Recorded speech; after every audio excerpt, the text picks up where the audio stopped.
जय मसीह की वीडियो आप सभी का एक बार फिर से हमारे इस वीडियो में स्वागत है। और हमारे पास है पवित्र शास्त्र बाइबल, और आज हम बाइबल से देखने वाले हैं परमेश्वर का धन्य वचन। परमेश्वर हमें कितना धन्य बनाता है, और इसका हम लोग देखेंगे मत्ती रचित सुसमाचार 5 अध्याय, और उसका हम लोग 1 से लेकर 12 पद तक पढ़ेंगे। और परमेश्वर इस विषय में हमें क्या बतलाती है ये हम जानेंगे। ये यीशु मसीह का पहाड़ी उपदेश है, जो यीशु मसीह ने पहाड़ी उपदेश किया था। इस प्रकार लिखा है, वह इस भीड़ को देखकर पहाड़ पर चढ़ गया, और जब बैठ गया तो उसके पास आए, और वह अपना मुंह खोलकर उन्हें यह उपदेश देने लगा, धन्य है वे जो मन के दीन है। मतलब थोड़ा साफ सुथरा मन के है, दीन है, भला मनुष्य है।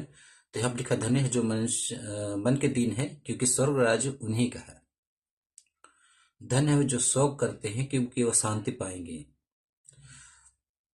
शोक मतलब जैसे कि तकलीफ में है, अशांत है, वह शांति पाएंगे। धन्य है जो नम्र है, क्योंकि वह पृथ्वी के अधिकारी होंगे। नम्र व्यक्ति पृथ्वी के अधिकारी होंगे, है ना।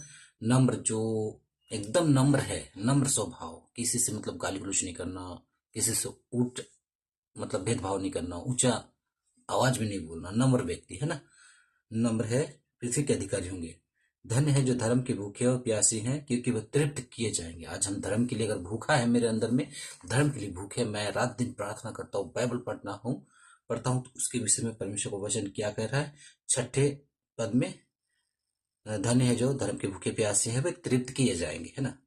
और 7वां में यहाँ लिखा है, धन्य है जो दयावंत है, किसी का भला करता है, किसी जरूरतमंद व्यक्ति की सहायता करता है, किसी की मदद करता है, रुपये से, पैसे से, जैसा भी, दयावान एकदम, किसी को तकलीफ में नहीं देख सकता है, उन पर दया की जाएगी। क्या बोल रहा परमेश्वर का वचन बोल रहा है ना 7 पद में पर। और यहाँ पर लिखा 8वां पद में, धन्य है जिनके मन शुद्ध है। जैसे मेरा मन शुद्ध है, किसी के बारे में हम गलत नहीं सोचते हैं, किसी को बुरा दृष्टि से नहीं देखते हैं, किसी को हम बुरा भला नहीं बोलते हैं, किसी के प्रति ईर्ष्या नहीं रखते हैं, घमंड नहीं रखते हैं, मन मेरा शुद्ध है। तो उसके विषय में परमेश्वर का वचन क्या बोल रहा है, धन्य है जिनके मन शुद्ध है, क्योंकि वे परमेश्वर को देखेंगे। ऐसे लोग जिनके मन में शुद्ध है, कोई छल कपट नहीं है, कोई भी विचार की लालसा नहीं है, वो परमेश्वर को देखेंगे, है ना। और 9वें पद में यहाँ पर क्या लिखा है, धन्य है जो मेल कराने वाले हैं, क्योंकि परमेश्वर के पुत्र कहलाएंगे।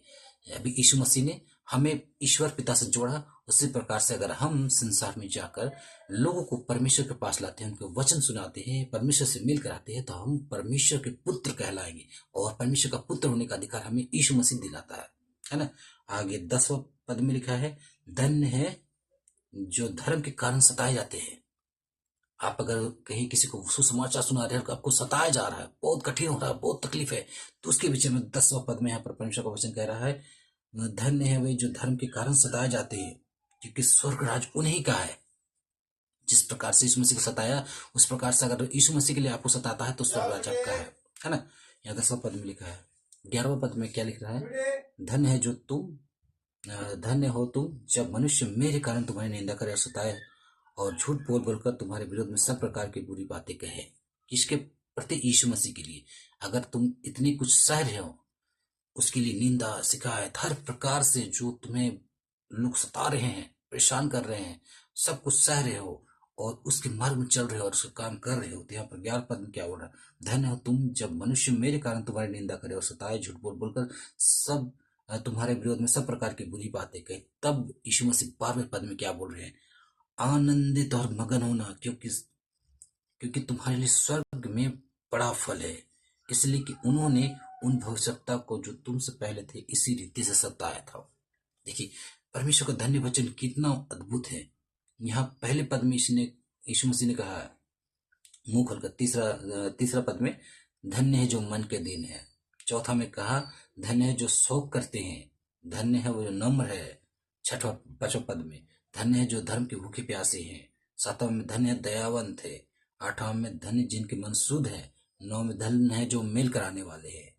10वां में धन्य है जो धर्म के कारण सताए जाते हैं। 11वां में उसने कहा धन्य हो तुम जब मनुष्य मेरे कारण तुम्हारी निंदा करे। कितना अद्भुत है। सोचिए यहाँ पर परमेश्वर का प्यार कितना अद्भुत है।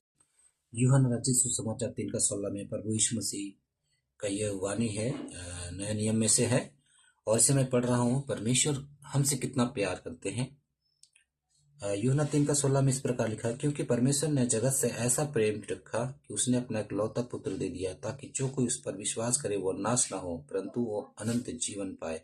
परमेश्वर ने अपने पुत्र को जगत में इसलिए नहीं भेजा कि जगत पर दंड की आज्ञा दे, परंतु इसलिए कि जगत उसके द्वारा उद्धार पाए। जो उस पर विश्वास करता है उस पर दंड की आज्ञा नहीं होती, परंतु जो उस पर विश्वास नहीं करता वो दोषी ठहर चुका है, इसलिए कि उसने परमेश्वर के इकलौते पुत्र के नाम पर विश्वास नहीं किया। और दंड की आज्ञा का कारण यह है कि ज्योति जगत में आई है और मनुष्य ने अंधकार को ज्योति से अधिक प्रिय जाना, क्योंकि उनके काम बुरे थे। क्योंकि जो कोई बुराई करता है वो ज्योति से बैर रखता है और ज्योति के निकट नहीं आता, ऐसा ना हो कि उसके कामों पर दोष लगाया जाए। परंतु जो सच्चाई पर चलता है वो ज्योति के निकट आता है, ताकि उसके काम प्रकट हो और परमेश्वर की ओर से किए गए हैं। सोचिए, परमेश्वर आपसे कितना प्यार करता है, कितना अद्भुत करता है, क्योंकि उसने अपना इकलौता पुत्र आप दे दिया। क्या आप विश्वास करते हैं? अगर विश्वास करते हैं तो कमेंट में आमीन लिखें। आप सभी को गॉड ब्लेस यू। जय मसीह की। परमेश्वर में विश्वास कीजिए, प्रार्थना में बने रहिए। Thanks for watching.